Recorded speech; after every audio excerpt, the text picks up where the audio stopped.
제가 기도하고 시작하도록 하겠습니다. 사랑과 은혜가 충만하신 살아계신 하나님, 참으로 감사를 드립니다.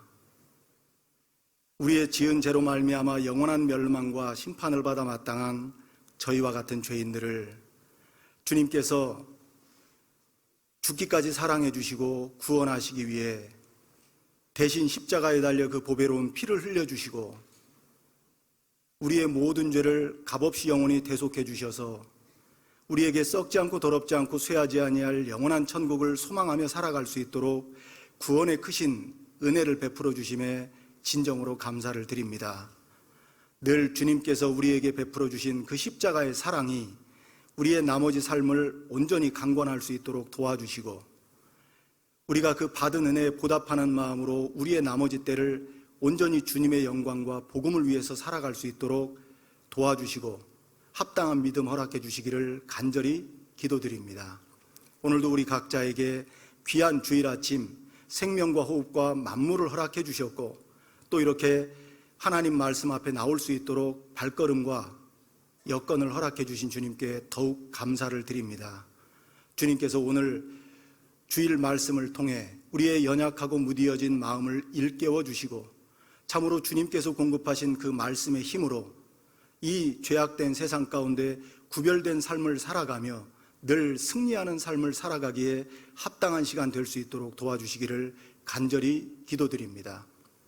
무엇보다 주님 피로 사신 몸된 교회, 이곳 구미교회를 통해서 하나님의 선하시고 기뻐하시고 온전하신 뜻이 부족함 없이 이루어질 수 있기를 같은 마음으로 빌고 원합니다. 한 영혼을 천하보다 귀하게 여기시는 주님, 참으로 많은 영혼들이 주님의 사랑을 알지 못하고 이뤄져 가고 있습니다. 그 이뤄져가는 영혼들이 우리 구미교회를 통해서 한 영혼 한 영혼 돌아올 수 있도록 도와주시고, 이 빈자리가 주님이 그토록 원하시는 귀한 영혼의 알곡들로 가득 채워질 수 있기를 이 시간 주님 앞에 간절히 빌고 원합니다. 참으로 주님께서 이곳에 주님 몸된 교회를 세워주신 분명한 뜻과 목적이 있음을 알기에 우리 구미교회가 참으로 하나님의 사랑을 힘있게 전하는 귀한 복음의 통로의 역할을 잘 감당할 수 있기를 이 시간 주님 앞에 간절히 기도드립니다. 담임 목사님을 중심으로 모든 성도님들이 안으로는 서로 사랑하라는 새 계명을 온전히 지키며 밖으로는 힘있게 복음을 증거하는 아름다운 교회, 부흥하는 교회로 우리 구미교회를 귀하게 사용해 주시기를 이 시간 주님 앞에 간구드립니다. 또한 마땅히 이 가운데 함께 하여야 하지만 여러 가지 형편과 사정, 또 건강상의 이유, 피치 못할 사정으로 함께하지 못하는 지체들도 있을 줄 압니다. 어느 곳에 어떠한 형편에 있든지 늘 주님께서 동일한 은혜로 함께해 주시고, 비록 몸은 함께하지 못한다 할지라도 그 마음과 생각은 늘 하나님을 향해 있고 이 모임을 사모할 수 있는 마음 가질 수 있도록 도와주시기를 간절히 기도드립니다. 부족한 자의 입술 또한 친히 주장해 주셔서 하나님 말씀만 올바로 전할 수 있도록 도와주시고, 참으로 전해지는 그 말씀이 하나님께 영광이 되고 또 듣는 우리 성도님들에게 큰 기쁨과 위로가 될 수 있도록 도와주시기를 간절히 빌고 원합니다. 모든 말씀의 시종을 자비로우신 주님의 손길에 온전히 부탁드리며 우리를 죄악 가운데에서 영원히 구원하여 주신 예수님의 이름으로 감사하며 기도드렸습니다. 아멘. 같이 성경 찾아보시겠습니다. 성경 창세기 한번 보시겠습니다. 창세기 48장입니다. 창세기 48장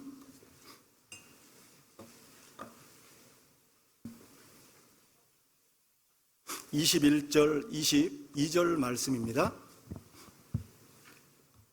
21절, 22절 시작하는 말씀이니까요, 두 절 말씀을 같이 한번 읽어보겠습니다.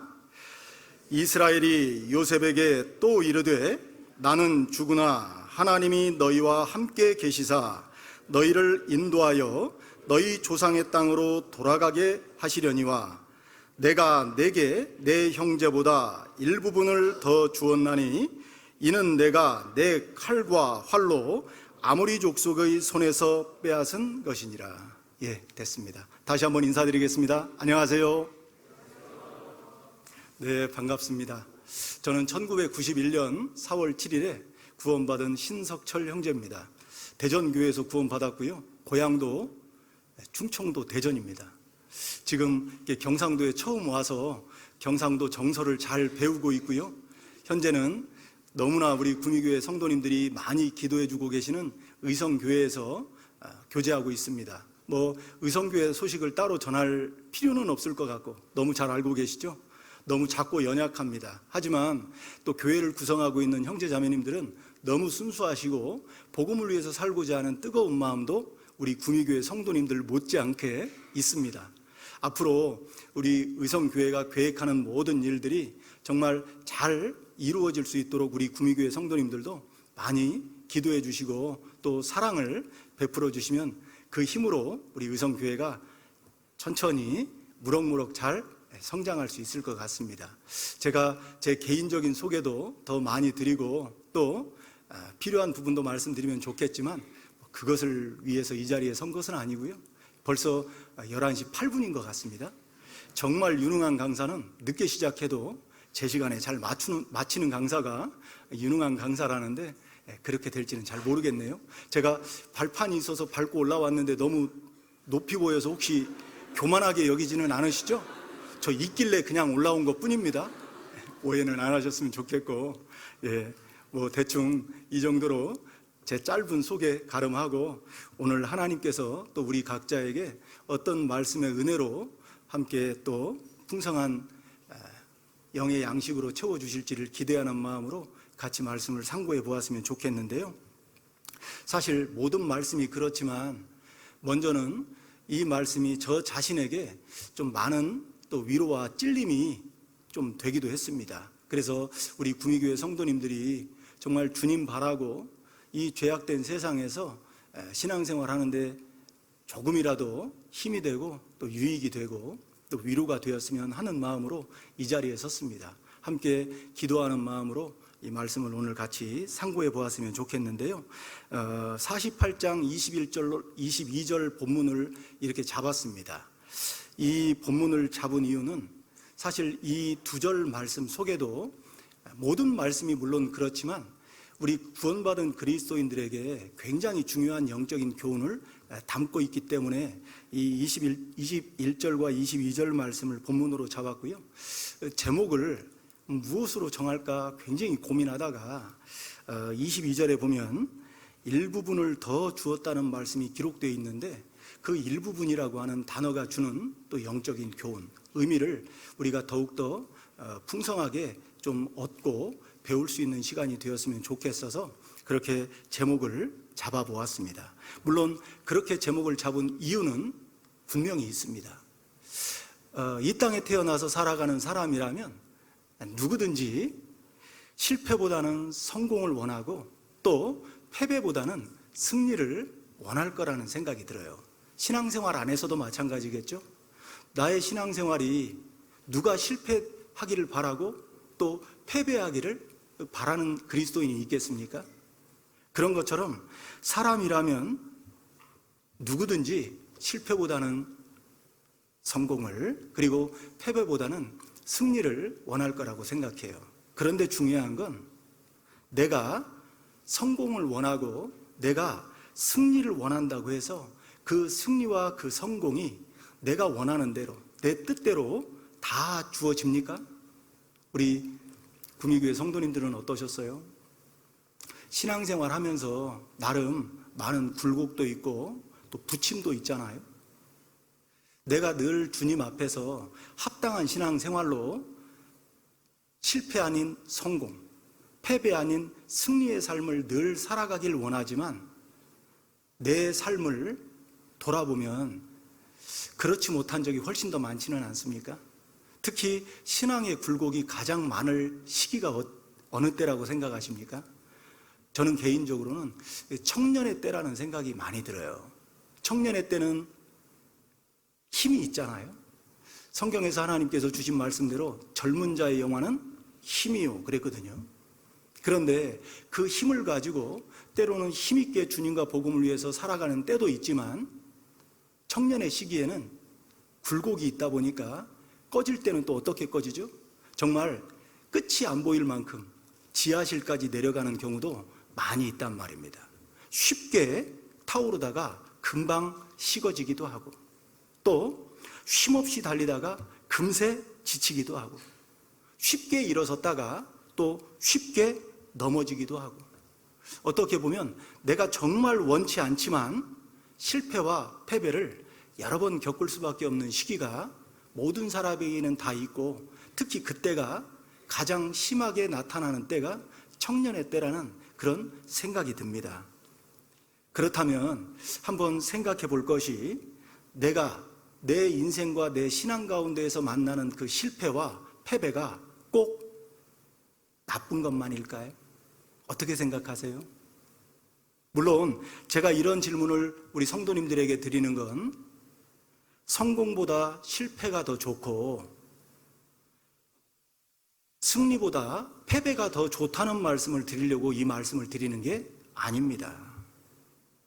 하지만 실패를 통해서 내가 성공 앞에서 진짜 감사함을 배우고 또 패배를 통해서 승리 앞에서 진정 겸손함을 배울 수 있다면 그 실패는 실패라고 말할 수 없고 그 패배는 결코 패배라고 말할 수 없기 때문에 그런 거예요. 하나님께서 내 삶과 내 신앙 가운데에서 때로는 실패를 만나기도 하시고 또 패배를 맛보기도 하시거든요. 그것이 나를 괴롭게 하기 위해서가 아니라 어떻게 보면 그 실패와 패배를 통해 진정 하나님 앞에 감사할 수 있는 사람, 그리고 진정 하나님 앞에 겸손함을 배울 수 있는 사람을 만들기 위한 하나님의 사랑의 손길일 수도 있거든요. 우리가 잘 알고 있는 발명왕 하면 누가 떠오릅니까? 토마스 에디슨이죠. 그 토마스 에디슨이 아주 유명한 말을 남겼잖아요. 실패는 성공의 어머니다. 실제로 이 에디슨은 발명왕이라고 불리는 사람이기는 하지만 어떤 한 가지의 발명품을 발명하는 데 있어서 쉽게 성공한 게 아니에요. 특히 축전지라는 것을 발명할 때는 무려 25,000번이라는 실패를 경험했다고 합니다. 에디슨 주위에 있는 사람들은 그 25,000번의 쓰라린 실패를 맛본 에디슨을 말로 많이 위로했다고 하죠. 그런데 그런 위로차 찾아온 사람들의 말을 들었던 에디슨은 정반대로 반응했다고 해요. 주변 사람들이 그렇게 많은 실패가 얼마나 마음을 괴롭게 하겠어요. 힘내세요. 그렇게 위로했겠죠. 그런데 그때마다 에디슨은 전혀 낙심한 얼굴이 아닌 실패요? 내 발명의 과정 속에 실패는 없습니다. 나는 25,000번의 실패를 경험한 게 아니라 이 축전지가 작동하지 않는 25,000번의 방법을 깨달은 겁니다. 그렇게 말했다는 거예요. 뭔가 이 세상에서도 성공한 사람들의 말을 이렇게 조용히 들여다보면 남다른 것 같아요. 바라보는 시각이 있잖아요. 좀 다른 것 같습니다. 그러면 먼 옛날 발명왕 에디슨만 그런 말을 했겠습니까?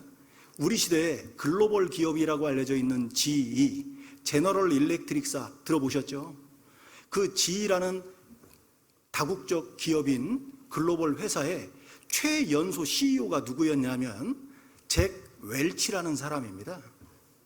그런데 그 잭 웰치가 가장 어린 나이에 대기업의 CEO가 됐거든요.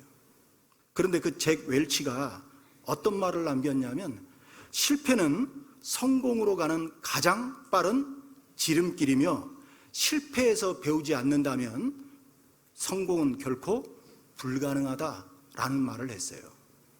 참 의미심장한 말이죠. 그러면서 그 잭 웰치가 종지부를 찍은 말이 있는데 어떤 말이었냐면 인생에서 가장 큰 실패는 실패에서 배우지 못한 것이 가장 큰 실패이자 가장 나쁜 실패다 라는 말을 남겼습니다. 정말 비록 구원받지 않고 세상에서 유명해진 사람들의 말이지만 우리 구원받은 그리스도인들도 신앙과 연결해서 아주 중요한 교훈을 얻을 수 있는 말이라는 생각이 들어요. 왜 그러겠습니까? 그 이유는 우리 그리스도인들 또한 그 실패의 자리에서 참된 신앙을 배울 수 있고 나를 구원하신 주님을 더 깊이 있게 깨달아 알 수 있기 때문입니다.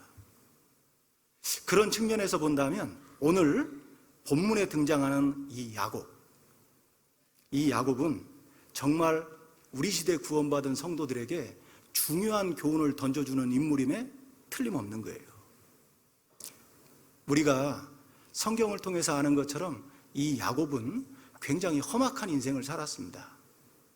147년이라는 인생, 그 자기 인생 가운데 굉장히 험악한 인생을 살았는데 그 야곱에게도 실패와 패배로 여길 만큼의 아픔을 주었던, 정말 자기 생애 가운데에서 가장 지워버리고 싶고 떠올리기 싫은 그런 실패와 패배의 시간, 실패와 패배의 자리가 있었단 말입니다. 그 자리가 어디냐면 바로 22절에 잘 나타나 있습니다. 제가 22절 말씀을 다시 한번 읽어드리겠습니다. 내가 내게 네 형제보다 일부분을 더 주었나니 이는 내가 내 칼과 활로 아모리 족속의 손에서 빼앗은 것이니라. 아무리 눈을 씻고 찾아봐도 어떤 장소인지가 잘 나타나 있지 않죠. 우리 개역 한글 성경에는 이렇게 장소가 특정이 되어 있지 않습니다. 사실 이 22절에 보면 야곱이 지금 자기의 임종 앞에서 자기의 12아들, 그 12명의 아들을 축복하기에 앞서서 야곱이 가장 사랑했던 아들이 있죠? 그 아들이 어떤 아들입니까? 11번째 아들인 요셉입니다. 저는 쉬운 거밖에 안 물어봅니다. 긴장 안 하셔도 돼요. 요셉입니다. 그런데 그 요셉은 두 아들이 있었죠. 그 두 아들이 므낫세와 에브라임이에요. 이 22절 말씀을 보면 요셉에게 야곱은 일부분을 더 주었다라는 말씀만 들여다보면 일견 이해가 되죠. 왜 그러겠습니까? 요셉은 두 아들을 낳았고 그 12지파 중에 요셉의 두 아들이 각각 다른 지파로 인정을 받았잖아요. 그러니까 일부분을 더 주었다는 그 말씀을 통해서 에브라임 지파도 므낫세 지파도 각각 한 분깃, 한 기업을 받았기 때문에 그것을 말한다라고 생각하기 쉽단 말입니다.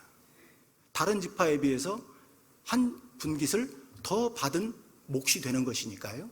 그런데 이것은 그렇게 기업만을 의미하는 게 아닙니다.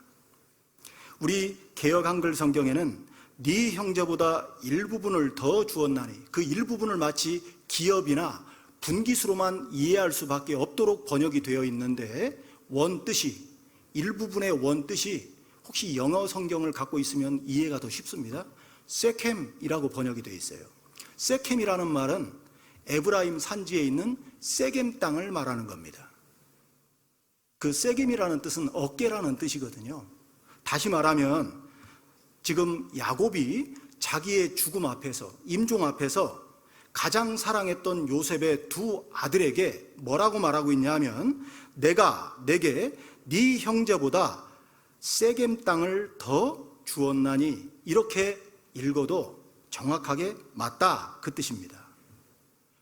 그리고 바로 이 일부분, 그 세겜이 야곱에게는 자기의 생애 중에서 실패와 패배의 자리, 다시 말하면 정말 생각하기 싫고 떠올리기 싫은, 지울 수 있다면 자기의 기억에서 완전히 깨끗하게 지우고 싶은 그런 장소였단 말입니다. 왜 그런지 아세요? 크게는 두 가지의 이유가 있습니다. 첫 번째는 이 야곱이요, 형 에서의 동생으로 태어났잖아요. 근데 이 야곱은 이름의 뜻대로 간사한 사람이었습니다. 형 장자의 명분을 팥죽 한 그릇으로 빼앗아 버리죠. 그리고 형 에서가 받아야 될 축복을 다 변장을 하고 들어가서 자기 것으로 삼아버려요. 그리고 이제 형의 그 위협을 피해서 멀리 밧단 아람에 있는 외삼촌 라반의 집으로 도망가 버리지 않습니까? 그런데 그 외삼촌 라반의 집으로 가기에 앞서서 하나님이 이 야곱을 만나준 장소가 있습니다. 그곳이 어디냐면 베델이라고 하는 곳이에요. 그 베델에서 돌베개를 베고 자다가 주님을 만나잖아요. 그리고 이 베델이라는 곳에서 이 야곱은 하나님 앞에 서원하게 됩니다. 내가 다시 이 베델 땅으로 돌아오게 되면 단을 쌓고 하나님을 경배하고 내 소유의 10분의 1을 드리겠다라고 말합니다. 그래서 베델은 굉장히 야곱에게는 의미 있는 장소예요. 그런데 문제는 그 야곱이 20년간 타향 생활을 마치고 드디어 대가족과 많은 재산을 이끌고 고향으로 내려오게 되지 않습니까? 내려오는 과정 속에서 이 야곱이 바로 베델 땅으로 들어가지 않았습니다. 베델로 들어가기에 앞서서 먼저 몇 해 동안을 거주했던 땅이 있는데 그 땅이 어딜까요? 바로 일부분 세겜입니다. 그 세겜이라는 지역에서 어떤 일이 있었는지 아시죠? 이 12명의 아들과 딸 하나를 두었던 그 야곱이었는데 그 딸 중에 디나라는 딸이 그 세겜 땅에 있는 사람들에 대한 호기심 때문에 밖에 나가서 사람 구경하러 나갔다가 어떤 일을 당하죠? 그 세겜 추장의 아들로부터 겁탈을 당해요. 세겜이 그런 땅이었습니다. 야곱에게요. 자기 딸이 겁탈을 당한 장소예요. 그것으로 끝났습니까? 아닙니다. 이제 자기 여동생이 겁탈을 당했다는 소식을 들었던 12명의 아들 중에 시므온과 레위라는 그 두 아들이 동생의 복수를 하고 싶은 거예요. 그래서 어떻게 합니까? 너희들이 정말 우리 민족과 한 민족이 되기 위해서는 남자들은 다 할례를 받아야 된다. 그래서 결국 세겜에 있는 모든 남자들이 다 할례를 받죠. 가장 고통당할 그 즈음에 이 시므온과 레위가 칼을 차고 들어가서요, 세겜 사람들의 그 남자들 다 죽입니다. 그러니까 그 세겜 땅에서 대량 살상이 벌어진 거예요. 생각해 보십시오. 야곱에게는 그 세겜이라는 곳이 자기의 딸이 겁탈을 당한 곳이며 그로 인해서 대량 학살이 벌어진 그런 장소였죠. 그러니 어떻게 그 장소를 잊을 수 있겠냔 말이죠. 세겜 하면 야곱은 떠올리기 싫은 거예요. 정말 지우고 싶은 겁니다. 왜 그런 일이 일어났죠? 바로 베델로 올라갔어야 되는데 베델로 올라가지 않고 세겜 땅에 몇 해를 머무른 이유 때문이었어요. 그러니 야곱 입장에서는 그 세겜 땅 하면 떠올리고 싶겠냐고요. 그런데 그뿐만이 아니죠. 아까도 말씀드린 대로 야곱은 12아들 중에 누구를 가장 사랑했다고요? 요셉이었습니다. 그런데 가장 사랑했던 요셉을 잃어버린 땅이 어딘지 아세요? 성경 창세기 한번 보겠습니다. 37장 그 앞에를 한번 넘겨볼까요? 37장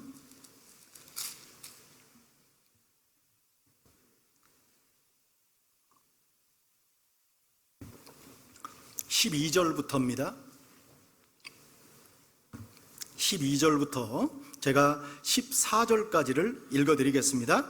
그 형들이 세겜에 가서 아비의 양떼를 칠 때에 이스라엘이 요셉에게 이르되 네 형들이 세겜에서 양을 치지 아니하느냐? 너를 그들에게로 보내리라. 요셉이 아비에게 대답하되 내가 그리하겠나이다. 이스라엘이 그에게 이르되 가서 내 형들과 양떼가 다 잘 있는 여부를 보고 돌아와 내게 구하라 하고 그를 헤브론 골짜기에서 보내매 이에 어디로 가요? 여기에 요셉이 갔다가 어떤 일이 벌어지죠? 형들에게 애굽의 노예로 팔려버립니다. 그리고 그들이 요셉을 팔아버린 이후에 요셉이 마치 못된 짐승에게 물려 죽은 것처럼 피가 묻은 옷을 가지고 오죠. 그 옷을 보는 순간 야곱의 마음은 어땠을까요? 어떤 말로도 위로가 되지 않았을 겁니다. 가장 사랑했던 아들을 어디에 보냈다가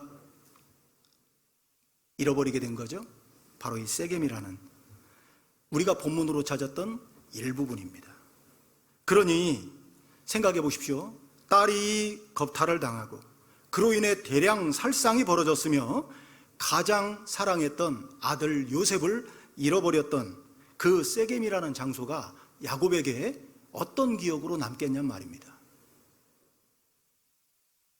이처럼 야곱이 임종 앞에서 요셉에게 약속한 일부분인 그 세겜은 분명 야곱에게 정말 떠올리기 싫고 생각하기 싫은, 할 수 있다면 자기 기억에서 완전히 지워버리고 싶은 그런 장소 아니었겠냔 말입니다. 당연하겠죠?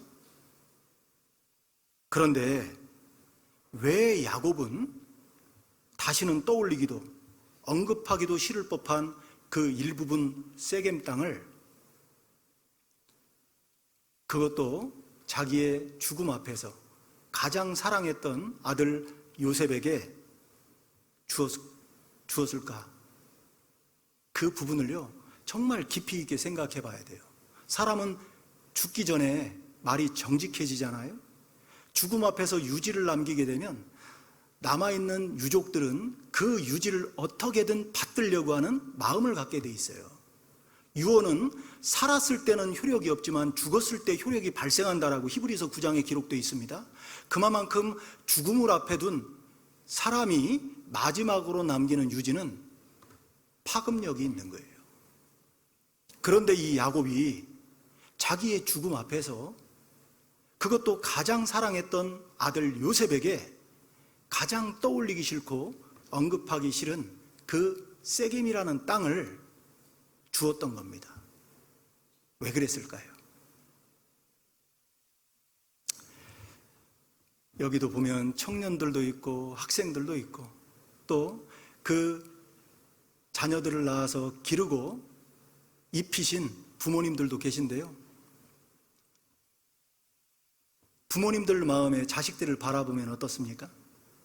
물론 나도 좀 부족하지만 최선을 다해서 살았지만 내 자녀들이 나처럼 살았으면 좋겠어요? 나보다 더 잘 살았으면 좋겠어요? 우리 부모님들은 너무나 쉬운 답이죠. 내가 아무리 잘 살았어도 부모의 마음은 다른 거예요. 자식들이 나보다 훨씬 더 훌륭하게, 훨씬 더 잘 살기를 바라는 것이 부모의 마음입니다. 야곱이 자기 죽음 앞에서 그런 마음을 가졌던 게 틀림없습니다. 야곱은 자기의 실패와 패배를 통해 그 사랑하는 아들 요셉이 표적과 감개를 삼기를 바라는 마음이 있었을 거예요. 다시 말하면 자기의 가장 아픈 과거를 통해서 사랑하는 아들 요셉이 반면교사를 삼기 바라는 그 뜨거운 아버지의 사랑, 그 마음 말입니다.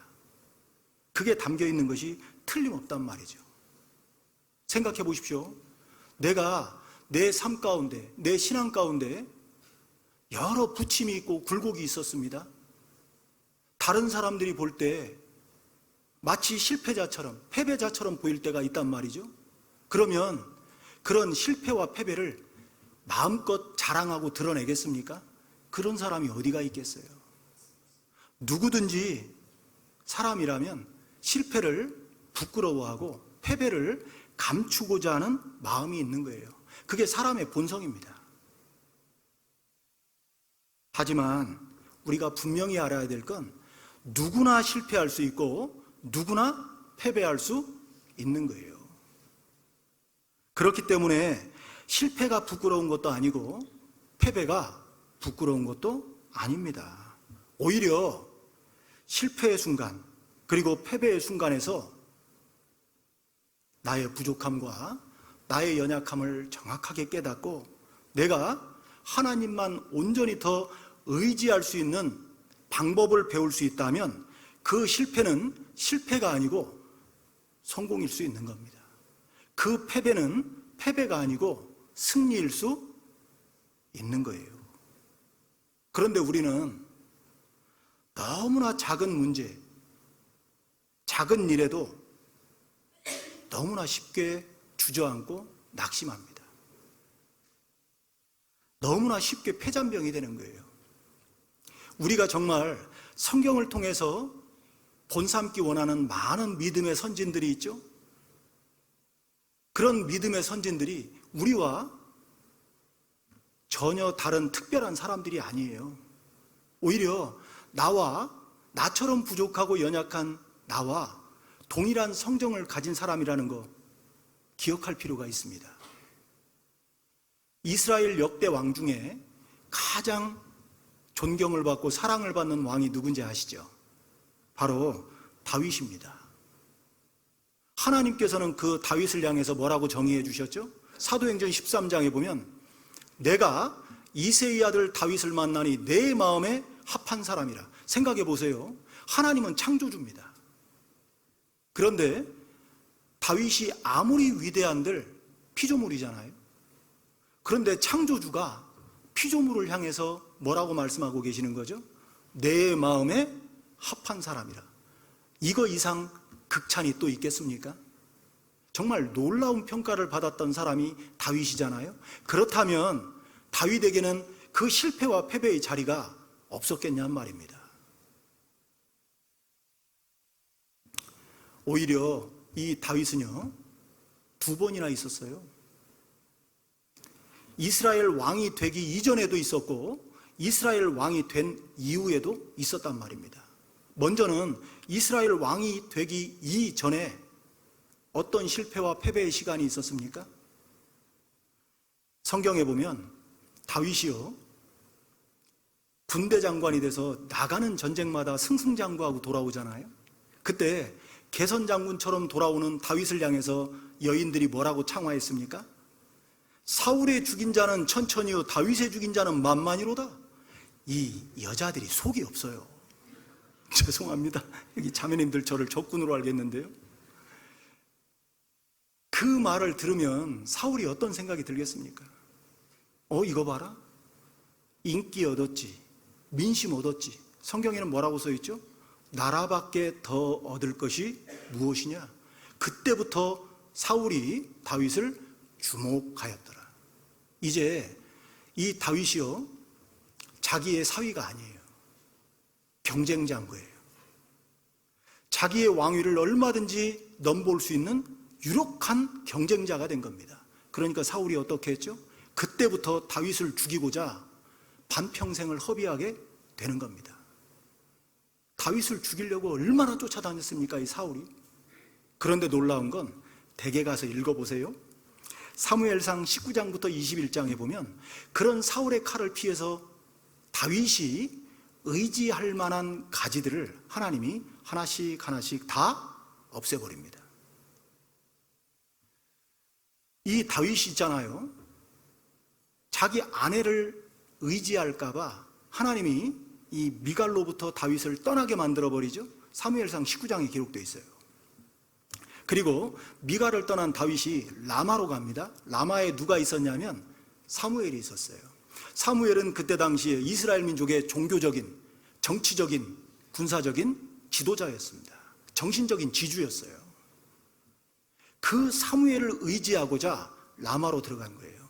하나님이요, 사무엘이라는 가지를 제해버리시죠. 결국 사무엘로부터도 이 다윗이 떠나게 돼요. 그리고 사무엘상 20장으로 넘어가게 되면 이 다윗이 또 누구를 의지하려는 마음을 갖죠? 자기보다 더 사랑했던 요나단, 그 사울의 장남이잖아요. 요나단에게 의지할 만한 대상이라고 생각해서 들어가니까 하나님이 어떻게 하시죠? 요나단이라는 가지도 제해버리십니다. 그러니까 요나단도 떠나요. 그리고 이제 21장으로 넘어가게 되면 놉당으로 들어가는데 놉당에 누가 있죠? 제사장 아히멜렉이 있었어요. 그 제사장 아히멜렉에게 의지하고자 하는 마음으로 놉당에 들어갔다가 어떤 일이 벌어지죠? 누군가 사울에게 고해바치죠. 다윗이 지금 놉당에 들어가 있다고. 그 이유 하나 때문에 놉당에 있는 제사장 85명이 사울에게 죽임을 당합니다. 그리고 사울이 들어간 그 높당의 주민들을 사울이요 많이 죽여요. 다윗을 보호했다는 그 이유 하나 때문에 말이죠. 그러자 그때라도 이 다윗이 깨달아야 되는데 어떻게 하죠? 더 이상 자기가 의지할 대상이 없으니까 누구에게까지 의지하게 됩니까? 평생의 원수, 대적인 블레셋 왕에게 의지하게 돼요. 성경 사무엘상 21장을 한번 보겠습니다. 사무엘상 21장 10절입니다. 구약성경 445페이지경에 있습니다.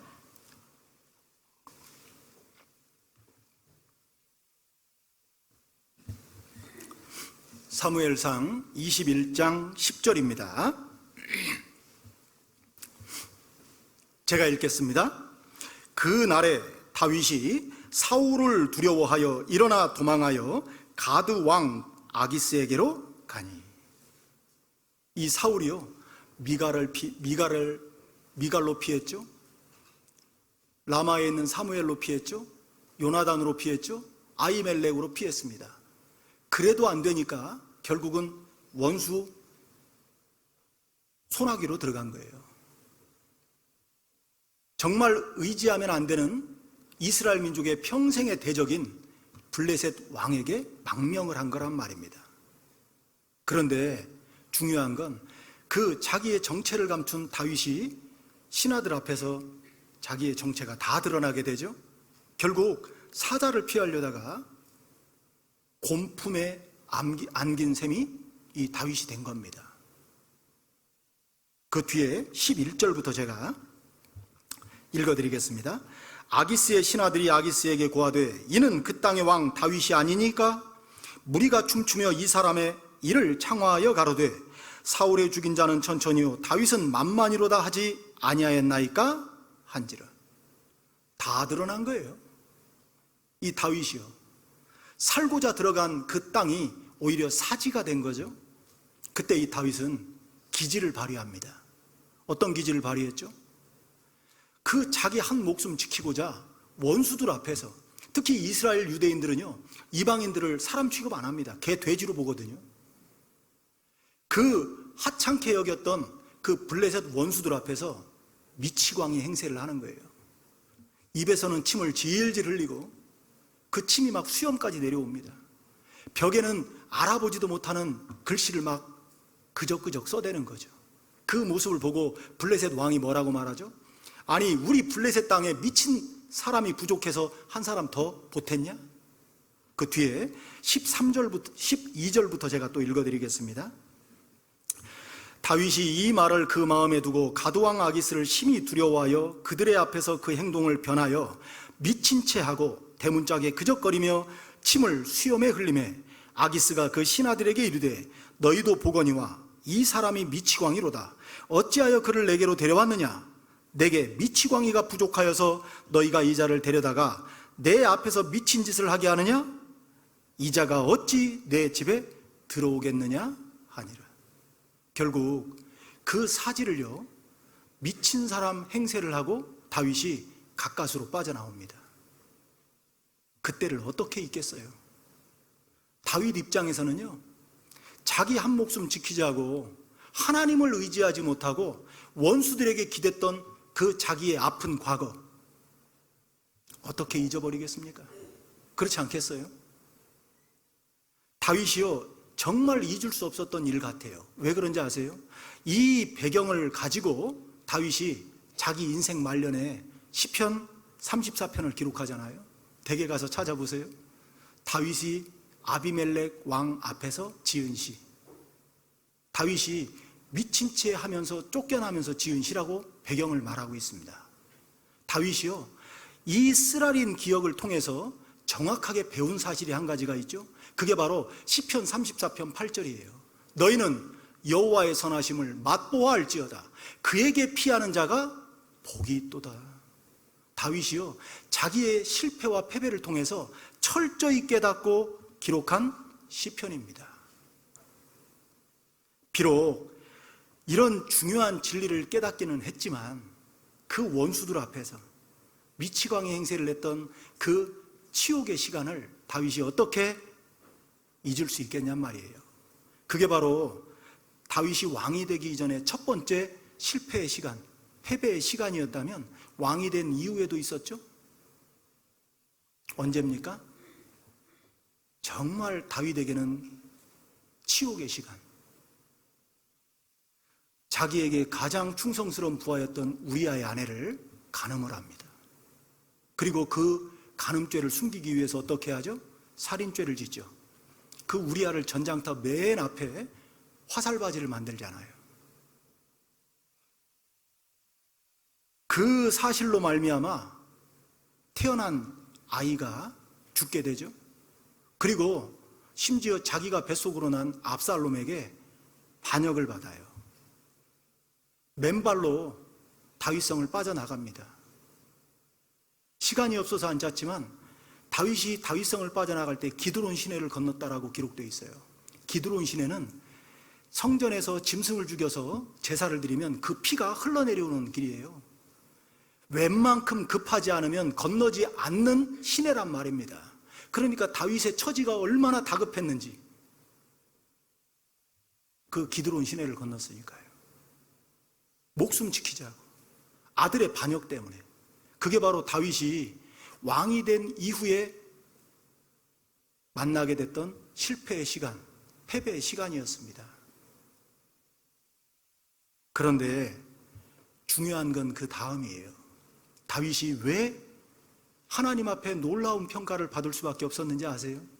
다윗은 결코 실패와 패배의 자리에 머물러 있지 않았습니다. 특히 다윗이 자기가 지은 간음죄와 살인죄가 얼마나 악한 것인지를 철저히 깨닫고 그 동일한 죄를 반복하지 않았거든요. 어떻게 할 수 있냐면 다윗이 나이 많아 늙어지죠. 이제 이불을 덮어도 따뜻하지 않은 거예요. 그때 신하들이요, 다윗을 위해서 합법적으로 동료를 집어넣어 주죠. 아비삭이라는 동료. 근데 다윗이요, 그 동료 아비삭을 끝까지 품지 않습니다. 왜 그랬을까요? 다윗은 기억하고 있는 거예요. 자기의 그 비참한 실패의 시간, 패배의 시간을 기억하고 있는 겁니다. 다윗이 위대한 이유가 거기에 있어요. 왜 사울은 하나님 앞에 실패자의 모습입니까? 왜 다윗은 승리자의 모습이죠? 도덕적, 윤리적으로 따지면 사울보다 훨씬 더 추악한 죄를 지은 사람이 다윗이거든요.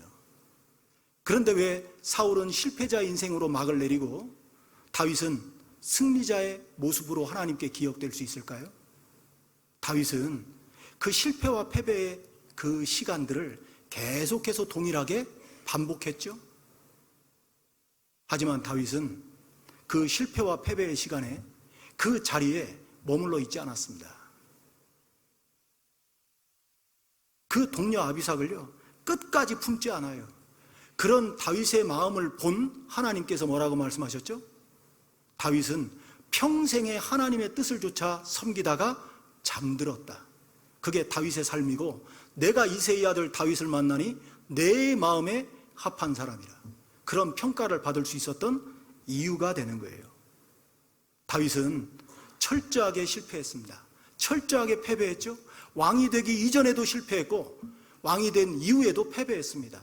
하지만 다윗은 그 실패와 패배를 통해서 자신의 부족함과 연약함을 철저하게 깨달았어요. 그리고 하나님만 온전히 더 바라는 인물이 되었던 겁니다. 시편 39편 4절 이하에 보면 다윗이 정말 무엇을 배우고 무엇을 깨달았는지를 고백하잖아요. 여호와여, 나의 종말과 연한의 어떠함을 알게 하사 나로 나의 연약함을 알게 하소서. 주께서 나의 날을 손넓이만큼 되게 하시매 나의 일생이 주의 앞에는 없는 것 같사오니 사람마다 그 든든히 선 때에도 진실로 허사뿐이니이다. 진실로 각 사람은 그림자같이 다니며 헛된 일에 분유하여 재물을 쌓으나 누가 취할는지 알지 못하나이다. 그러면서 다윗이 하나님 앞에 이렇게 고백합니다. 여호와여, 내가 무엇을 바라리요? 나의 소망은 주께 있나이다. 다윗은요, 그 실패와 패배를 통해서 자기의 부족함과 연약함을 철저히 깨달아요. 그리고 온전히 의지할 대상은 하나님밖에 없다는 사실을 배우게 된 겁니다. 그게 다른 거예요. 우리가 본받고자 했던 위대한 믿음의 선진들, 다 그와 같은 어둠의 시간들, 실패와 패배의 시간들, 일부분이 있잖아요. 다 있어요. 성경에 보면 마가복음을 기록했던 마가 요한, 위대한 사람이죠. 하나님의 말씀을 받아 기록할 정도니까 얼마나 위대한 사람입니까? 그런데 마가 요한에도 두 번의 일부분이 있는 거예요. 첫 번째가 어디에 있습니까? 예수님이 잡히시던 밤에 그 예수님을 따라서 옥에도 죽는 데까지도 따라가겠다라고 큰 소리 쳤던 제자들, 자기 한 목숨 살자고 다 도망가잖아요. 그런데 그때 있잖아요, 벌거벗은 몸으로 자기 한 목숨 지키자고 도망간 사람이 있었어요. 성경 마가복음 14장 한번 넘겨보겠습니다. 마가복음 14장입니다.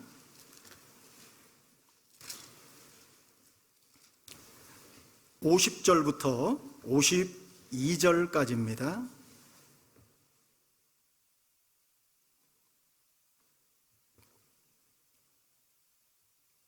(50절부터) (52절까지) 제가 읽어드리겠습니다. 제자들이 다 예수를 버리고 도망하니라. 한 청년이 벗은 몸에 배 혼이불을 두르고 예수를 따라오다가 무리에게 잡힘에 배 혼이불을 버리고 벗은 몸으로 도망하니라. 자, 여기에 보면 제자들이 예수를 버리고 다 도망갈 때 한 청년이 있었습니다. 이제 배 혼이불을 딱 두르고 예수님을 따라갔다가 무리가 너도 한패지 붙잡은 거예요. 그때 이 한 청년이 어떤 생각이 들었죠? 여기에서 이대로 잡혀서 끌려가면 나는 죽은 목숨이다, 이런 생각이 떠올랐겠죠? 그러니까 어떻게 하죠? 그 배 혼이불, 그것을 버리고 벗은 몸으로, 다시 말하면 나체로 도망간 거예요. 이 한 청년이 누군지 아세요? 이 마가 요한은 기억하고 있는 거죠. 자기의 그 쓰라린 실패와 패배의 시간을. 창피한 거예요. 자기가 하나님 말씀을 기록하고 있으면서 자기 자신이라고 쓸 수 없잖아요. 그러니까 마치 제3자인 것처럼 한 청년이, 그 한 청년이 누구예요? 자기 자신이거든요. 이 마가복음을 기록한 마가 요한도 이런 부끄러운 시간, 정말 자기 기억에서 지우고 싶은 시간이 있었단 말입니다. 근데 한 번으로 좋게요? 또 있었어요. 언제입니까? 이 사도 바울이 바나바와 함께 제1차 전도 여행을 떠나게 되죠. 그때 이 바나바가 누구를 데리고 가냐면 이 마가 요한을 데리고 갑니다. 왜? 이 바나바가 구브로 사람, 지금의 키프로스 섬을 이야기합니다. 이 바나바는 성령이 충만한 사람이었어요. 착한 사람이었고 복음을 위한 열정이 있었던 사람이었습니다. 그런데 이 조카였던 마가 요한을 데리고 가요. 근데 중요한 건 가다가 선교 여행 중간에 이 마가 요한이 선교 여행에 죄를 뿌려버립니다. 성경 사도행전 13장입니다. 사도행전 13장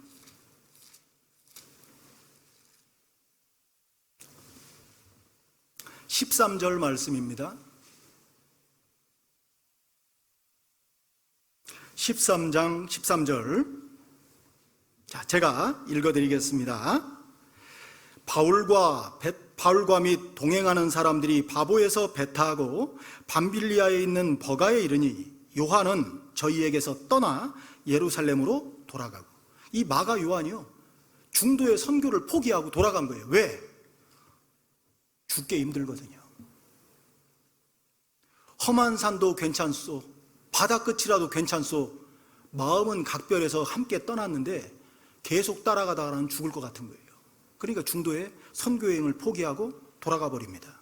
그로 인해서 사도 바울과 바나바가요 서로 다투고 갈라지게 되는 이유가 돼요. 제2차 선교 여행 중에 이 바나바와 바울이 또 함께 동역하거든요.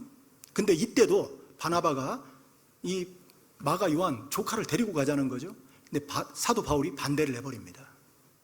안 된다. 절대 마가 요한 데려가면 안 된다. 또 선교 여행이 우리가 멈추게 된다 해서요, 성경에는 둘이 심히 다투고 갈라섰다라고 되어 있어요. 그리고 바나바는 고향 키프로스, 구브로로 돌아가 버립니다. 그리고 그 뒤에 바나바의 삶은 성경에 기록되지 않아요. 하나님이 사도 바울의 손을 들어준 거죠. 그럼 왜 성령 충만한 착한 사람이었던 바나바가 더 복음을 위해서 사도 바울과 함께 힘있게 못 살았겠습니까? 이 마가 요한 때문에 그렇거든요. 그 중간에 이 마가 요한이 있었던 거예요. 그런데 이렇게 이 마가 요한은 두 번의 실패와 패배를 통해서 배운 게 있었던 겁니다. 무엇을 배웠을까요? 내가 더 이상 이렇게 살면 안 되겠다는 하나님의 뜻을 배웠겠죠? 왜 그렇게 단정할 수 있냐면 사도 바울이 죽음을 앞두고 디모데에게 간절하게 당부한 내용 중에 보면 놀라운 내용이 기록되어 있습니다. 성경 디모데후서 4장을 한번 보겠습니다. 디모데후서 4장 11절 말씀입니다. 11절, 제가 9절부터 11절까지를 세 절 말씀을 읽어드리겠습니다. 너는 어서 속히 내게로 오라.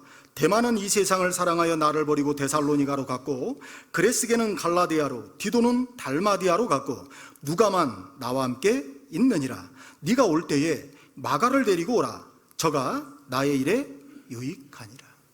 지금 사도 바울이 영적 아들이었던 디모데에게 무엇을 당부하고 있는 거죠? 너 올 때에 누구를 데리고 오라? 이 마가 요한이요. 왜 마가 요한을 데리고 오라고 그랬습니까? 저가 나의 일에 유익하니라. 비록 두 번이라는 실패와 패배의 시간이 마가 요한에게는 있었지만 그 끝은 어땠죠? 마가 요한은 결코 실패와 패배의 자리에 머물러 있지 않았습니다. 사도 바울이 전한 복음에, 사도 바울의 사역에 유익한 자로 바뀐 거예요. 끝이 좋았던 겁니다. 우리가 시작도 좋고 끝도 좋으면 최고로 좋지만 시작보다는 어디가 더 중요해요? 끝이 중요하거든요. 그래서 전도서에 보면 일의 끝이 시작보다 낫고 그랬거든요. 이 마가 요한도 끝에는 사도 바울에게 참으로 유익한 사람이 된 겁니다. 주님이 우리 그리스도인들에게 원하는 모습이 이와 같은 모습 아닐까요? 창세기 5장에 보면 아담의 계보가 쭉 나옵니다. 그렇죠? 그런데 거기에 보면 댁에 가서 읽어보세요. 시간 안에 끝내려면 그럴 수밖에 없습니다. 지내며 죽었더라. 지내며 죽었더라. 몇 번 기록되어 있을까요? 집에 가서 세어보세요. 8번 기록되어 있습니다. 성경에는 숫자가 나오거든요. 숫자에도 다 의미가 있어요. 8이라는 숫자는 새 출발, 새 생명이라는 뜻을 가지고 있습니다. 그런데 모든 사람의 숙명과도 같은, 태어나면 죽잖아요. 천하의 범사가 기한이 있고 모든 목적이 이룰 때가 있나니 날 때가 있고 죽을 때가 있으며 심을 때가 있고 심은 것을 뽑을 때가 있습니다. 그런데 그렇게 모든 사람이 지내며 죽을 수밖에 없는 그런 상황 속에서 죽음을 보지 않고 들림을 받은 한 사람이 있었어요. 누굴까요? 예, 에녹입니다. 그런데 그 에녹에게도 생각해 보세요. 당연히 죽을 수밖에 없는데 죽음을 보지 않고 들림을 받았다는 그 자체가 얼마나 충격적이고 놀라운 사실입니까? 그런데 그렇게 위대한 삶을 살았던 에녹에게도 어둠의 시간이 있어요, 없어요? 창세기 5장 한번 보겠습니다. 창세기 5장 21절부터입니다. 21절부터 제가 몇 절을 읽어드리겠습니다. 에녹은 65세에 무두셀라를 낳았고 무두셀라를 낳은 후 300년을 하나님과 동행하며 자녀를 낳았으며 그가 365세를 향수하였더라. 에녹이 하나님과 동행하더니 하나님이 그를 데려가심으로 세상에 있지 아니하였더라. 됐습니다. 에녹도 숨겨진 시간이 있는 거예요. 다시 말하면 일부분이 있단 말입니다. 어디에 있죠? 에녹은 지금 365세를 살았고 몇 년을 하나님과 동행했다라고 기록되어 있죠? 써 있잖아요. 22절에 보면 무두셀라를 낳은 후 300년을 하나님과 동행했다라고 기록되어 있습니다. 그러면 365세를 향수하다가 들림을 받았는데 65년은 어디가 있냔 말이죠. 만약에 에녹이 365년을 향수했고 365년을 하나님과 동행했다면 하나님은 분명 에녹의 삶을 365년을 하나님과 동행했다라고 기록되어 있을 겁니다. 그런데 몇 년을 동행했다라고 써 있죠? 300년. 동행이라는 게 뭡니까? 구원받은 그리스도인들에게 동행은 단순히 같이 가는 것만이 동행이 아니에요. 하나님과 동행하기 위해서는 있잖아요. 내 시간과 내 계획을 하나님의 시간에 다 던져야 되는 겁니다. 왜 우리 시대 그리스도인들이 하나님과 동행하기가 그렇게 어려운지 아세요? 하나님의 시간에 내 시간을 맞추는 게 아니고 내 시간에 하나님의 시간을 맞추려고 하니까 하나님과 온전한 동행이 되지 못하는 거예요. 그런데 에녹은 자기의 모든 인생의 시간을 하나님의 시간에 맞춘 겁니다. 그러니까 죽음을 보지 않고 들림받을 수 있었던 겁니다. 그런데 그 시간이 몇 년이라고요? 300년. 그런데 에녹은 몇 년을 살았습니까? 365년. 그럼 65년은 어디 갔냔 말이죠. 특히 22절에 보면 무두셀라를 낳은 후 300년이라고 써있죠. 에녹은 분명 65년에 숨겨진 어둠의 시간이 있을지 모르지만 조금은 막연했던 하나님의 마음과 하나님의 사랑을 자기 아들 무두셀라를 낳으면서 배운 게 틀림없어요. 조금은 추상적인 하나님의 사랑, 하나님의 마음을 자기 자신이 자식을 낳고 그 자식에게 쏟는 그 부모의 마음을 통해 하나님이 나를 이렇게 사랑하시겠구나. 그래서 자녀는 나에게 주신 또 하나의 성경이라는 말이 있는 겁니다. 이 무두셀라는 배웠을 거예요. 이 에녹은 무두셀라를 통해서 배웠을 겁니다. 그리고 비로소 65년의 그 어둠의 시간을 뒤로 하고 온전히 하나님의 시간에 자기의 인생 전체를 던져 동행할 수 있는 삶으로 바뀐 게 틀림없단 말이에요. 그렇다면 우리의 실패의 시간, 패배의 시간 왜 주어지겠습니까? 하나님은 그런 실패와 패배를 통해 우리가 반면교사로 삼고 배울 것을 목적하는 것이 틀림없단 말이죠. 많은 믿음의 선진들 또한 그런 어두움의 시간과 감춰진 시간 일부분이 있기 때문에 그런 거예요. 베드로에게는 일부분이 어디겠습니까? 베드로가 제일 싫어하는 음식이 뭐겠어요? 치킨이에요, 치킨. 새벽마다 닭 우는 소리 때문에 이 베드로는요 아마 미칠 지경이었을 겁니다. 그렇지 않겠어요? 닭이 2번 울기 전에 네가 3번 나를 부인하리라. 예수님이 베드로에게 그렇게 말했거든요. 베드로는 큰 소리 빵 쳤어요. 주님, 모든 제자들이 다 버릴지라도 나는 옥에도 죽는데도 따라가겠습니다. 모든 제자들이 다 버려도 저는 주님을 따라가겠습니다. 성경 마가복음 14장 한번 보겠습니다. 마가복음 14장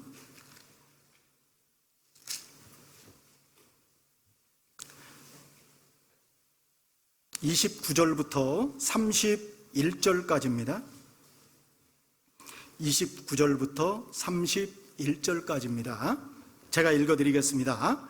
베드로가 여짜오되 다 버릴지라도 나는 그렇지 않겠나이다. 예수께서 가라사대 내가 진실로 내게 이르노니 오늘 이 밤 닭이 2번 울기 전에 네가 3번 나를 부인하리라. 베드로가 힘있게 말하되 내가 주와 함께 죽을지언정 주를 부인하지 않겠나이다 하고 모든 제자도 이와 같이 말하니라. 이것이 바로 제자들의 맹세, 사도 베드로의 맹세였다니까요. 그런데 정작 예수님이 잡히시던 그 날, 닭이 2번 울기 전에 자기 스스로 3번 예수님을 모른다라고 저주하며 부인했던 자기 자신을 보게 됐을 것 아니겠습니까? 그때 이 베드로의 마음이 어땠을까요? 성경에는 누가복음에 보면 밖에 나가 심히 통곡하니라. 왜 통곡했을까요? 자기의 그 맹세와 각오가 온데간데 없이 사라진 거 아니겠어요? 얼마나 그 닭의 울음소리를 들을 때마다 이 베드로는 부끄러운 그 과거가 떠올랐겠냔 말이죠. 그리고 난 뒤에 예수님의 그 말씀대로 이 7 제자, 성경에는 요한복음 21장에 보면 댁에 가서 읽어보세요. 7 제자가 디베라 바다로 가잖아요. 디베라 바다는 갈릴리 바다를 뜻하는 겁니다. 갈릴리는 히브리식, 디베라는 로마식이에요. 베드로, 그리고 도마, 그리고 세베대의 2 아들 야고보와 요한이겠죠. 그리고 나다나엘, 그리고 이름이 기록되어 있지 않은 2 제자, 7 제자가 그 갈릴리 바다로 가 있었던 거예요. 베드로가 말하죠. 고기나 잡으러 나가야겠다. 고기가 잡혀요, 안 잡혀요? 한 마리도 못 잡습니다. 부활하신 예수님이 나타났어요. 오른편에 그물을 내려라. 몇 마리를 잡아요? 153마리. 모나미 볼펜 보면 153 써 있잖아요. 그죠? 153마리를 잡습니다. 그런데 놀라운 건 그 제자들은 자신들에게 그렇게 명령하신 분이 누군지를 알았어요. 특히 베드로는 너무 잘 알았습니다. 예수님이라는 걸요. 부활하신 예수님. 자신들이 부인하고 내팽개치고 도망갔던 그 예수님이 부활하셔서 나타나셨다는 걸 알았죠. 그리고 그 예수님께서 제자들에게 말합니다. 와서 조반을 먹으라. 얘들아 같이 밥 먹자. 그 제자들의 마음이 어땠을까요? 너무나 고맙기도 하고 너무나 부끄럽기도 하고 그렇지 않겠어요? 아마 만감이 교차했을 거라는 생각이 들어요. 딱 가보니까 예수님께서 숯불에 구운 고기가 있고 음식이 있었잖아요. 그런 이후에 예수님이 베드로에게 물어봅니다. 요한의 아들 시몬아, 네가 나를 사랑하느냐? 3번을 물어보죠. 이전에 베드로 같았으면 어떻게 말했을까요? 예수님 그 말이라고 합니까? 내가 이 제자들보다 예수님 제일 사랑하죠. 그런데 베드로는 밖에 있어요. 그 닭의 울음소리, 그 실패와 패배를 통해서 베드로는 철저히 깨닫습니다. 내가 주님을 사랑하는 줄 주께서 더 잘 아십니다. 3번이나 반복해서 베드로는 대답해요. 그리고 난 뒤에 드디어 준비가 됐다는 사실을 아시게 된 예수님께서 베드로에게 새로운 사명을 맡기시죠. 네가 젊어서는 스스로 띠뛰고 네가 원하는 곳으로 다녔거니와 2 팔을 벌리리니 이제는 남이 너에게 띠띠우고 네가 원치 아니하는 곳으로 데려가리라. 결국 베드로는 이제 인간 베드로의 모습을 다 버리고 주님을 위해서 정말 목숨까지도 내어놓을 수 있는 사도 베드로의 모습으로 나머지 여생을 살아가잖아요. 결국 이 베드로가요, 예수님을 3번이나 부인했던 그 베드로가요, 한 번 설교하면 3,000명, 5,000명씩 구원하는 놀라운 복음의 통로로 쓰임이 됩니다. 그리고 어떻게 순교하죠? 십자가에 거꾸로 못 박혀 죽어요. 무엇을 통해서 그런 영광을 얻게 됩니까? 닭의 울음소리요. 베드로에게는 정말 쓰라린 일부분, 야곱에게 세겜 땅을 잊을 수 없는 것처럼 베드로에게는 잊을 수 없는 그 닭의 울음소리가 참으로 십자가에 거꾸로 못 박혀 죽을 수 있는 베드로를 만든 거예요. 이처럼 하나님께서는요, 가만히 들여다보면 우리의 그 실패, 우리의 패배까지도 다 선으로 바꾸시는 정말 위로의 하나님, 사랑의 하나님이라는 생각이요, 너무 많이 듭니다. 우리가 이런 사실을 분명히 알게 되면 내가 지금까지 구원받은 이후에 살아오면서 많은 우여곡절이 있고 굴곡이 있고 부침이 있어서 때로는 실패도 때로는 패배도 경험했다 할지라도 그런 실패와 패배도 다 하나님의 은혜, 나에게 다 필요하기 때문에 허락하신 시간이라는 것을 알 수밖에는 없어요. 그렇다고 본다면 지금까지 있잖아요, 내가 겪었던 모든 일 중에 은혜 아닌 것이 하나도 없는 거예요. 나에게 좋은 일만 하나님께서 은혜라고 우리는 받아들이기 쉽잖아요. 그렇지 않습니다. 때로는 나에게 가장 큰 아픔을 주었던 실패가, 나에게 가장 큰 괴로움을 주었던 그 패배의 시간이 정말 나에게 더 큰 은혜일 수 있는 거예요. 내게 베푸신 그 은혜와 실패에도 불구하고, 은혜가 나의 패배와 실패에도 불구하고 나를 다시 일으켜 세울 수 있는 진짜 능력이 된다는 것을 우리 시대에 구원받은 그리스도인들은 늘 마음속에 생각하고 살아야 됩니다. 그리고 그 은혜가 차고 넘칠 때 더 지금보다 힘있게 신앙생활할 수 있어요. 사도 바울을 보세요. 신약성경 14권을 기록한 사람이죠. 그런데 이 사도 바울이 사도 바울이기 이전에 사울일 때 어떤 삶을 살았습니까? 성경 디모데전서 1장 13절에 보면 내가 전에는 회방자요 핍박자요 포행자이었으나, 사도 바울 또한 너무나 잘 알고 있어요. 자기가 참으로 하나님의 일을 감당하기 이전에 어떤 삶을 살았는지, 정말 지식 없는 열심으로 그리스도인들을 핍박하고 주님을 대적했던 장본인 아닙니까? 사도 바울은 너무나 잘 알고 있었죠. 사도행전 26장을 한번 넘겨보겠습니다. 사도행전 26장 9절부터입니다. 9절부터 12절까지 말씀입니다. 제가 읽어드리겠습니다. 나도 나사렛 예수의 이름을 대적하여 범사를 행하여야 될 줄 스스로 생각하고 예루살렘에서 이런 일을 행하여 대제사장들에게서 권세를 얻어가지고 많은 성도를 오게 가두며 또 죽일 때에 내가 가편투표를 하였고 또 모든 회당에서 여러 번 형벌하여 강제로 모독하는 말을 하게 하고 저희를 대하여 심히 격분하여 외국 성까지도 가서 핍박하였고 그 일로 대제사장들의 권세와 위임을 받고 다메섹으로 갔나이다. 그러니까 이 사도 바울이요, 정말 다메섹 도상에서 주님을 영접하기 이전에 그 율법주의자로서 지식 없는 열심으로 얼마나 복음을 대적했는지, 주님을 대적했는지를 잘 알 수가 있지 않겠습니까? 그런 자신에게 주님이 만나 주신 거예요. 그리고 특별한 복음의 그릇으로 자기 자신을 사용해 주셨죠. 그러니 그 은혜가 너무나도 차고 넘쳐서 이 사도 바울이 자기의 사도의 직분을 끝까지 감당할 수 있었노라고 고백하잖아요.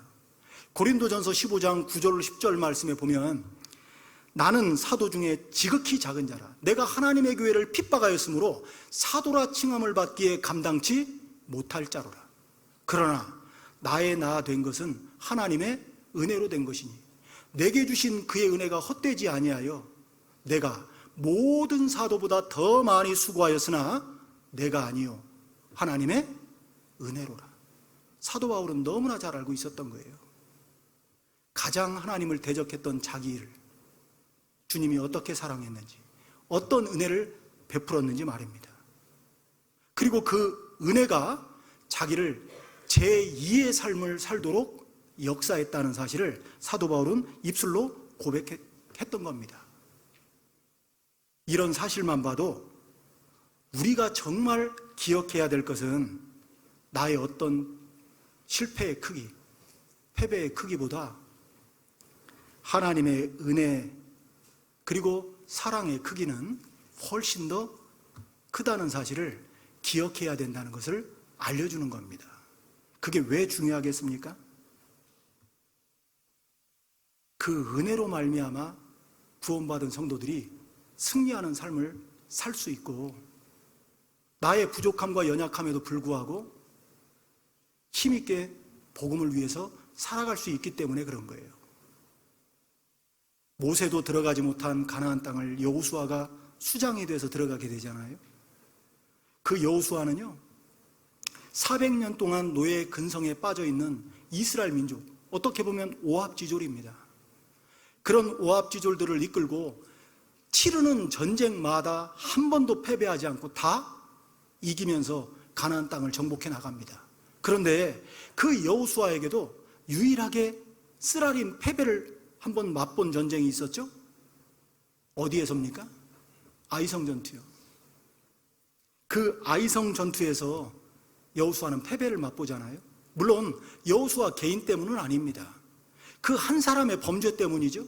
아간 한 사람이 그 아름다운 외투 한 벌, 그리고 금덩이 은덩이, 제가 그 모습을 들여다보면서 교회라는 신앙 공동체 안에서 한 사람의 역할이 얼마나 중요한지를 진짜 깨닫게 돼요. 그 한 사람 아간 때문에 이스라엘 민족이 전쟁에서 패배하고 많은 사람이 죽었잖아요. 그런데 하나님께서는요, 그 범죄를 그냥 외면하지 않았습니다. 하나님은 공의의 하나님이잖아요. 그 아간 한 사람의 범죄로 말미암아 아간에게 어떤 일이 벌어졌냐면, 성경 여호수아 7장을 한번 보겠습니다. 여호수아 7장입니다. 25절부터입니다. 25절, 26절입니다.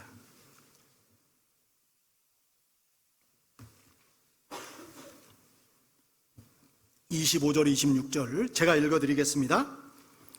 여호수아가 가로되 네가 어찌하여 우리를 괴롭게 하였느뇨? 여호와께서 오늘날 너를 괴롭게 하시리라 하니 온 이스라엘이 그를 돌로 치고 그것들도 돌로 치고 불사르고 그 위에 돌무더기를 크게 쌓았더니 오늘날까지 있더라. 여호와께서 그 극렬한 분노를 그치시니 그러므로 그곳 이름을 오늘날까지 아골 골짜기라 부르더라. 바로 아간의 범죄로 말미암아 아이성에서 패배하게 되고 아간에게 속한 모든 것을 돌로 쳐서 불살랐죠. 그리고 무더기를 쌓았어요. 그 골짜기를 뭐라고 불렀다고요? 아골 골짜기.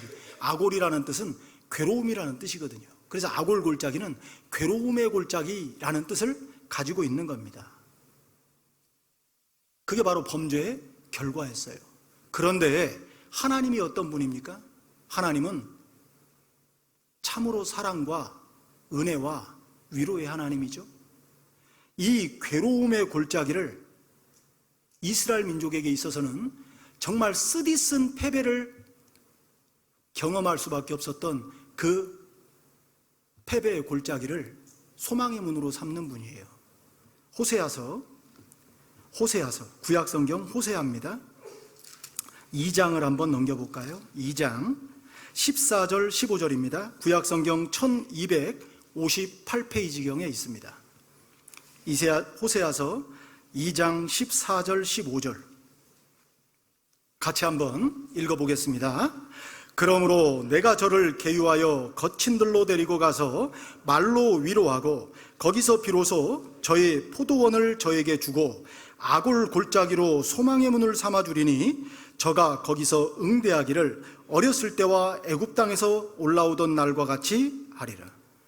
아골 골짜기, 그 괴로움의 골짜기로 소망의 문을 삼는 분, 그분이 누구죠? 내가 믿고 의지하는 하나님이십니다. 하나님은 그러신 분인 거예요. 그렇기 때문에 이런 아골 골짜기를 소망의 문으로 삼는 하나님을 확신하게 되면 우리 신앙에 있어서 정말 치명적인 게 내가 겪는 실패, 내가 겪게 되는 패배, 그것이 아니라 넘어져서 다시 일어나지 못하는 것. 다시 일어나서 전처럼 힘있게 신앙생활할 수 있도록 회복하지 못하는 것이 훨씬 더 치명적인 실패이고 치명적인 패배라는 겁니다. 하나님이 어떤 분이라는 걸 우리가 정확하게 알아야 돼요. 하나님은 나의 부족함, 나의 연약함을 체휼하지 아니하시는 분이 아닙니다. 반드시 체휼하시는 분이에요. 그리고 나에게 있는 악골골짜기, 그 실패와 패배, 나에게 있는 그 일부분까지도 소망의 문으로 삼는 분이라는 것을 확신해야 돼요. 그래야만 내가 넘어질 때, 내가 주저앉아 있을 때 그 자리에 머무르지 않고 다시 일어날 수 있는 능력이 되기 때문에 그렇습니다. 전에도 말씀드린 대로 왜 사울의 인생이 실패자의 인생입니까? 물론 사울이 실패하게 된 과정들이 있었죠. 먼저는 7일을 기다리지 못했던 그 믿음 없는 사울이었기 때문이었고, 또 아말렉 족속에게 있는 것은 다 쳐서 진멸하라는 그 명령을 순종하지 못한 이유도 있었죠.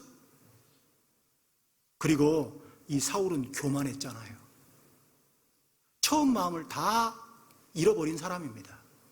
그런데 사울이 그토록 기다리지 못하고 또 불순종하고 교만했기 때문에 실패자의 인생이 된 것 같습니까? 그건 과정일 뿐이에요. 사울이 정말 실패자의 인생으로 낙인이 찍힐 수밖에 없었던 이유는 다시 일어서서 회복하지 못한 것 때문이에요. 사울이 아무리 큰 범죄를 했다 할지라도 그 죄를 돌이키고 주님께 나아갔다면 주님이 용납했을까요? 안 했을까요? 그런 분이시라니까요. 주님을 몰랐던 거예요. 다윗이 왜 위대한 인생이 됐습니까?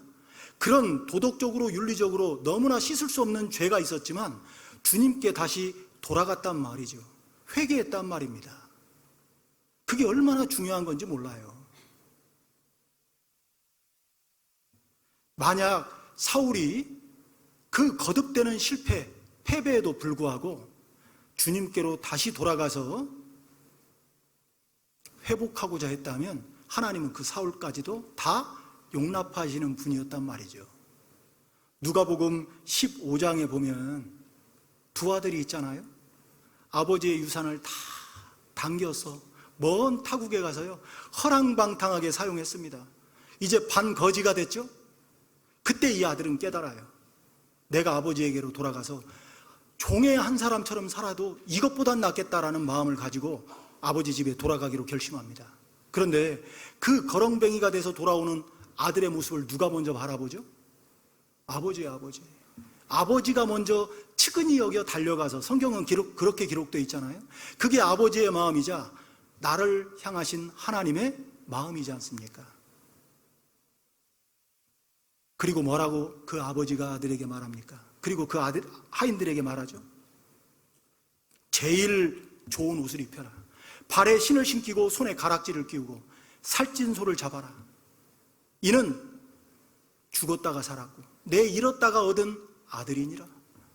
그게 바로 아버지의 마음이에요. 우리가 하나님이 어떤 분이라는 걸 정확하게 모르면 형의 마음처럼 하나님을 생각할 수 있습니다. 그 모습을 바라봤던 형은 어떤 각도로 바라봤습니까? 아니 세상에 저렇게 아버지의 명을 어기고 그 많은 재산을 다 허랑방탕 사용하고 거지가 돼선 돌아온 저 아들을 위에서 제일 좋은 옷을 입히고 제일 살찐 소를 잡으라고? 그러면 지금까지 아버지 곁에 있던 나는 도대체 뭐지? 나를 위해서는 염소 새끼 한 마리도 안 잡았다라고 불평하잖아요. 그게 형의 마음이었습니다. 우리가 하나님을 모르게 되면, 하나님이 어떤 분이라는 걸 모르게 되면 그런 형의 마음을 가지고 작은 실패, 작은 패배에도 그냥 주저앉고 낙심해버리며 폐잔병처럼 살아갈 수 있단 말입니다. 주님은 죽기 직전까지 자신을 욕했던, 그리고 바로 죽음 앞에서 회개했던 한편의 강도까지도 용납하시고 낙원을 약속하시는 그런 분이에요. 우리가 그런 주님을 확신하고 살아갈 필요가 있습니다. 내가 구원받고 지금 하나님의 자녀로서 천국을 소망하며 살아갈 수 있는 사람이 된 것이 당연하기 때문에 지금 이 자리에 앉아 있는 것 또한 아닌 거죠. 내가 어떻게 살고 있을 때 주님이 나를 위해서 십자가에 달려 피 흘려 돌아가시고 나를 구원하셨는지를 정확히 알 필요가 있는 거예요. 로마서 5장 6절, 8절, 10절에 보면 내가 아직 연약할 때, 내가 아직 죄인 되었을 때, 내가 하나님과 원수 되었을 때 주님은 나를 위해서 십자가에 달려 피 흘려 돌아가셨고 나를 그 죄와 심판 가운데에서 구원하신 분이라는 것을 기억할 필요가 있단 말입니다. 그래야만 그런 주님의 은혜 가운데 내가 넘어져도 내가 주저앉아 있지 않고 다시 일어설 수 있단 말이죠. 누구든지 실패도 패배도 경험할 수 있습니다. 그렇기 때문에 실패가 부끄러운 것도 패배가 부끄러운 것도 아닌 거예요. 우리가 따르기 원하는 많은 믿음의 선진들 또한 정말 잊고 싶고 떠올리기 싫은 일부분이 다 있었습니다. 그렇다면 우리에게도 일부분이 있을까요, 없을까요? 우리 형제자매님들 말은 안 해서 그렇지 일부분 있어요, 없어요? 내 옆에 앉아 계신 분들 얼굴 좀 한번 바라보세요. 맨날 웃고 다니니까 아무 일 없는 것 같죠? 그런 일부분이요, 말 못할 사정들이 다 있는 거예요. 잠언 14장 10절에 보면 마음의 고통은 자기가 알고 마음의 즐거움도 타인이 참여하지 못하느니라. 내 마음을 누가 알아요? 내 이 말 못할 사정, 내 일부분을 누가 아냔 말입니다. 그럼에도 불구하고 우리가 힘있게 신앙생활할 수 있는 근거가 어디에 있습니까? 그런 나를 주님은 다시 일으켜 세우시는 분이라는 거예요. 그렇기 때문에 나에게 있어서 아무리 큰 일부분이라 할지라도 나에게 야곱이 요셉에게 준 것처럼 일부분을 앞으로 더 준다 할지라도 내게 베푸신 하나님의 은혜와 사랑을 기억하고 주님이 어떤 분이라는 것을 기억한다면 우리는 다시 일어설 수 있는 겁니다. 정말 중요한 건 실패와 패배가 아니에요. 다시 일어서지 못하는 것, 그리고 다시 회복하지 못하는 것이 하나님 앞에서는 훨씬 더 치명적인 결함이 될 수 있다는 것을 기억하시고 주님은 나를 늘 지켜주시고 함께 하십니다. 장차 우리가 주님 앞에 서면 왜 주님께서 나에게 그런 일들을 만나게 하셨고 겪게 하셨는지 그때는 밝히 다 아시게 될 거예요.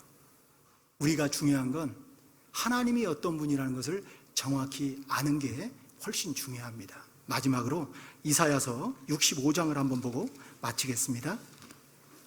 이사야서 65장 10절 말씀입니다. 65장 10절입니다. 한 절 말씀만 같이 한번 읽어보겠습니다. 사로는 양떼의 우리가 되겠고 아골 골짜기는 솥대에 눕는 곳이 되어 나를 찾은 내 백성의 소유가 되려니와. 이사야 당시 남유다는 그들의 패역으로 말미암아 하나님께 멸망이라는 혹독한 징계를 받습니다. 하지만 이스라엘 백성은 하나님의 약속의 자녀들이죠. 이사야 성경은 공의의 하나님도 보여주지만 사랑의 하나님도 보여주십니다. 하나님은 그 이스라엘을 그대로 내팽개치지 않아요. 마치 사로는 양떼 우리가 되겠고 아골 골짜기는 솥대에 눕는 곳이 되어 나를 찾은 내 백성의 소유가 되려니와. 이스라엘을 다시 회복할 것을 하나님은 약속해 주고 있는 거 아니겠습니까? 우리 시대의 영적 이스라엘이 누굽니까? 구원받은 우리 자신입니다. 하나님은 나의 실패, 나의 패배에도 불구하고 나를 다시 일으켜 세우시는 그런 분이에요. 그런 하나님을 기억할 때 아무리 큰 일부분이 나에게 있다 할지라도, 혹시 앞으로 나에게 일부분이 더 주어진다 할지라도 우리는 다시 일어설 수 있을 거라고 믿습니다. 늘 그런 하나님을 생각하면서 힘있게 복음을 위해서 살아가는 우리 구미교회 성도님들이요 다 되었으면 좋겠습니다. 기도하고 마치겠습니다. 사랑의 하나님, 참으로 감사를 드립니다.